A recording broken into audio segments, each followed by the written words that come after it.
Namaste. Truly has been said, Vedas are the ultimate source of knowledge, and in this video, I want to discuss the oldest of the any surviving texts in the entire world, the Rig Veda.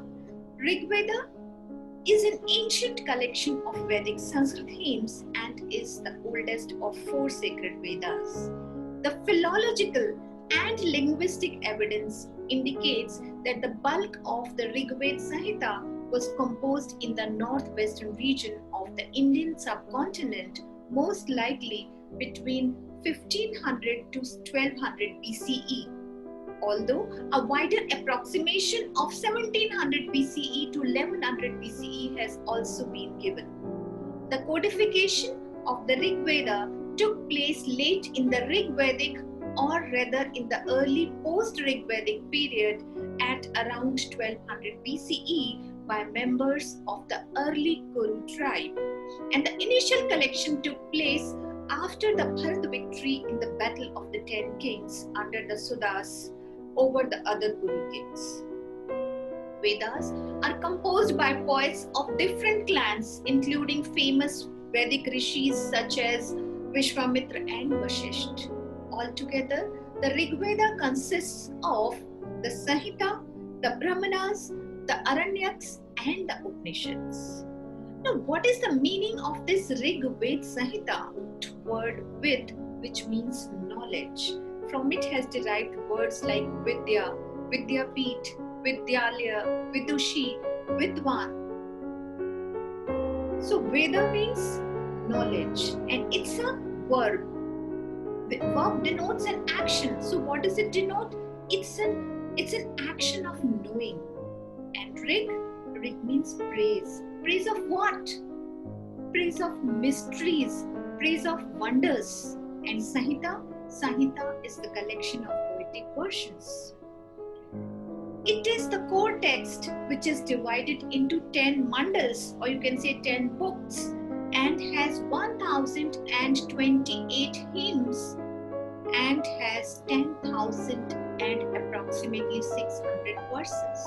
In the 8 mandals, that is from 2 to 9, which were composed the earliest, the hymns predominantly discuss cosmology and praise deities.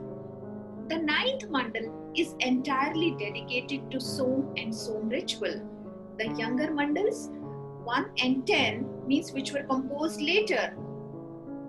They in part also deal with virtues such as truthful speech, truthful action, self-discipline and righteousness, significance of charity and of generosity between human beings, and how helping someone in need is ultimately in the self-interest of the helper, its importance to an individual and the society.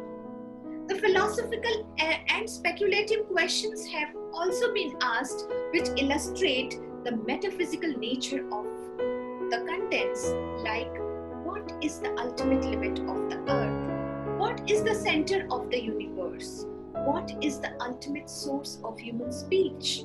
Who gave blood, soul, spirit to the earth? How could the unstructured universe give origin to this structured world? And the 10th mandal also discusses the usage of approximately 125 medicines. It discusses healing through water, healing through air, healing through sun, healing through mantras, healing through havans. And that is why the Upveda Ayurveda is associated with Rig Veda. There is no evidence of any elaborate, pervasive or structured caste system.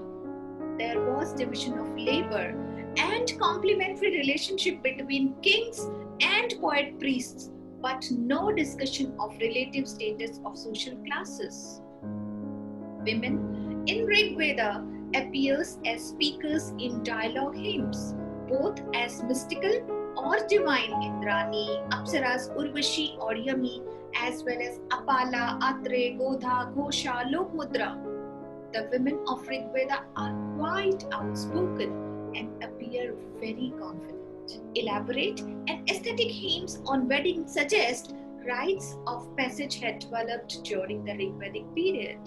There is no evidence of dowry or of Sati in it or in the related Vedic texts.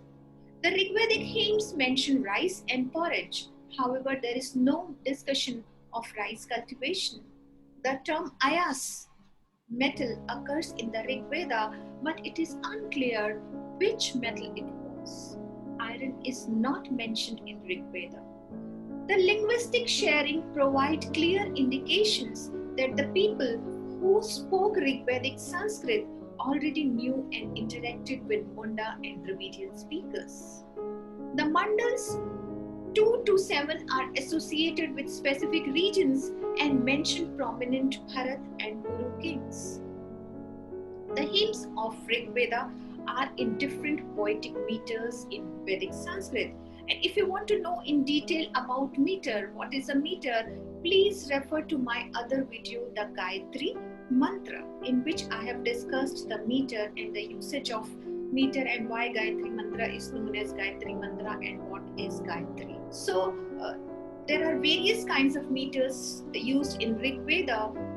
The Gayatri Mantra, which is very famous, is found in the Rig Veda, and also the Mahamrityunjay Mantra is found in the Rig Veda. The detailed meaning, the chant, the meter, everything about Gayatri Mantra has been discussed in the other video, the Gayatri Mantra.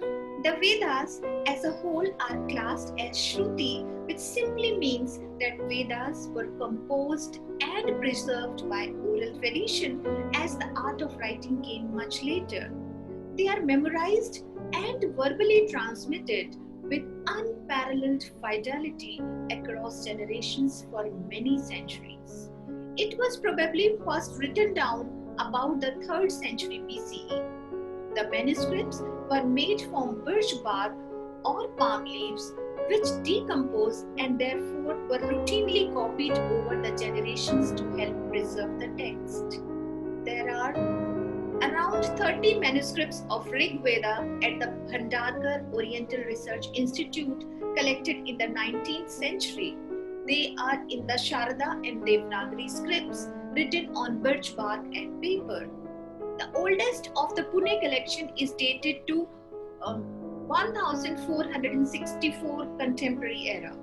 The 30 manuscripts of Rig Veda preserved at the Bhandarkar Oriental Research Institute, Pune, were added to UNESCO's Memory of the World Register in 2007. Rig Veda manuscripts in paper, palm leaves, and birch bark form, either in full or in portions, have been discovered in various Indus scripts like Devanagari, Granth, Malayalam, Nandinagari, and Sharda. The various Rig Veda manuscripts discovered so far show some differences. Broadly, the most studied Sakar recension has 1017 hymns, includes an appendix of 11 hymns which are often counted with the 8th mandal for a total of 1028 metrical hymns. The Rig Veda is the largest of the 4 Vedas and many of its verses appear in the other Vedas. 1875 verses of Rig Veda are found in Sam Veda. 1350 verses of Rig Veda are found in Atharva Veda. 1875 ritual-focused verses of Yajurveda also are borrowed and are built upon the foundation of verses in Rig Veda. The Rig Veda or other Vedas do not anywhere assert that they are aparushe. Aparushe means not made by the human beings. And this reverential term appears only centuries after the end of the Vedic period in the texts of the Mimamsa school of Hindu philosophy. The Rig Vedic hymns are dedicated to various deities, chief of whom are Indra, Agni the sacrificial fire, the Som, the Adityas or Asur gods Mitra, Varun and Ushas the dawn. Also, we see the invocation of Savitri, Vishnu, Rudra, Pushan, Brahaspati, as well as defined natural phenomena such as Dyospita, the shining sky, Father Heaven, Prithvi, the earth, Surya, the sun god, Vayu, the wind, many rivers, notably the Sapta Sindhu and the Saraswati River. And the Devi Suk, which highlights the goddess tradition of Hinduism, is also found in Rig Veda. Madhavacharya, a Hindu philosopher of the 13th century, provided a commentary of the first 40 hymns of Rig Veda in his book Rig Bhashya. In the 14th century, Sayan wrote an exhaustive commentary on the complete text of Rig Veda in his book Rig Ved Samhita. This book was translated from Sanskrit to English by Max Muller in the year 1856. The birch bark from which Max Muller translated is available in the Bhandarkar Oriental Research Institute in Pune. Rigved Samhita has been translated into many other languages like in Latin, English, German, Russian, and French. Rightly has been said, Vedas are the ultimate source of knowledge. If you want to know more about the Gayatri Mantra, please refer to my other video, Gayatri Mantra, in which I have discussed why Gayatri Mantra is known as Gayatri Mantra, the meter used, and various kinds of Gayatri Mantras. And if you want to know more about why Vedas are known as the ultimate source of knowledge, please refer to my other video, Vedas, the ultimate source of knowledge. Thank you. If you have liked this video, please like, share and subscribe.